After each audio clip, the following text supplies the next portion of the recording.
Hey there, and welcome to Unearthing Our Forgotten Past, Fort San Juan, presented by the Mountain Heritage Center.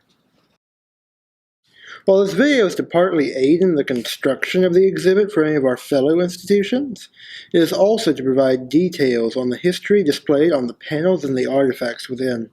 In doing so, the hope is to not only create an informational piece, but a narrative video that can be used as a guide for any future endeavors into the subject matter.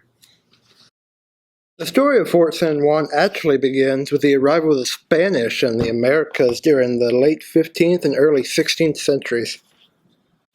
As Spain began to gain a foothold in this new world, colonies and forts were established to aid in ensuring Spanish control over the various regions, as well as to help spread the Catholic faith.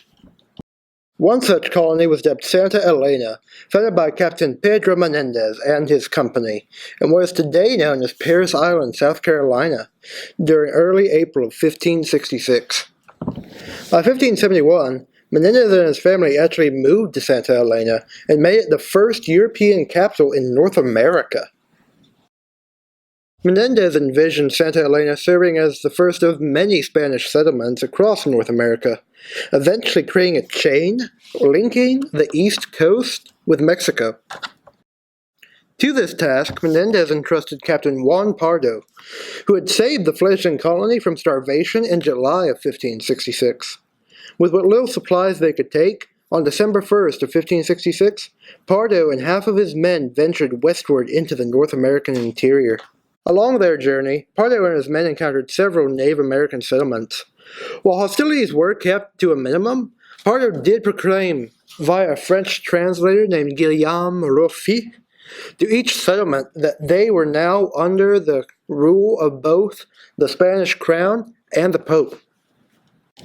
It is unsure how much the settlements Pardo proclaimed to really cared about what the Spaniards said, as the Native Americans themselves were not passive in this attempt at colonization. Through both diplomatic and unfortunately violent encounters, Native Americans fought to retain control over their own destinies. Near the end of December, tired, cold, and hungry, Pardo and his band arrived at the Native American settlement of Yawara, seat of the Yawaran chiefdom and governed by the powerful Yawara Miko. There, Pardo established a small nearby settlement and ordered a fortification to be built in the area. These would later become the village of Cuenca and Fort San Juan. The Yawarans, alongside the other native peoples in the southeast, were part of what archaeologists call Mississippian culture. Existing from approximately CE 1000 to 1600, its society was organized into regional chiefdoms. Situated in the densely populated Catawba River Valley, Yawara was the political and ritual center for the Piedmont region and controlled important trade routes towards the mountains. Using both the fort and the village as a base for further expansion west, Pardo established several smaller outposts in the region. At San Juan, the Spanish and the native tribe lived amicably for 18 months, with Juan Pardo actually returning to Santa Elena in March of 1568.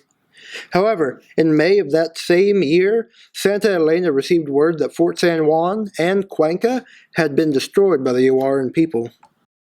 While the cause for the attack on the fort is unknown, it did mark the end of Fort San Juan, as well as Menendez's designs on settling the North American interior, with harsh conditions and deteriorating relations with the native peoples, resulting in the abandonment of Santa Elena by the Spanish in favor of St. Augustine, further south.